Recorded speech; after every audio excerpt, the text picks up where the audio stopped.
अमरावती शहरात पुन्हा एकदा घरफोडीची घटना समोर आली आहे। बेलपुरा रोड परिसरातील बंद घर फोडून अज्ञात चोरट्यांनी चोरी केल्याने खळबळ उडाली आहे। नेमका किती ऐवज चोरीला गेला याची माहिती अद्याप समोर आलेली नसून राजापेठ पोलिसांनी तपास सुरू केला आहे।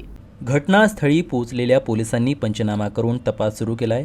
पाहणीत कपाटे, उघडलेली कपडे व घरातील साहित्य विखुरलेले आढळून आले। मात्र घरमालक अद्याप बाहेरगावी असल्याने नेमकी किती रक्कम, दागिने किंवा अन्य मौल्यवान वस्तू चोरीला गेल्या याची माहिती अद्याप स्पष्ट झाली नाही।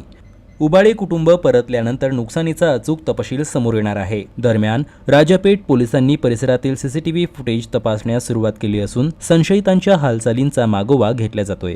यापूर्वी घडलेल्या घरफोडीच्या घटनांशी या प्रकरणाचा काही संबंध आहे का याचाही तपास केला जात आहे।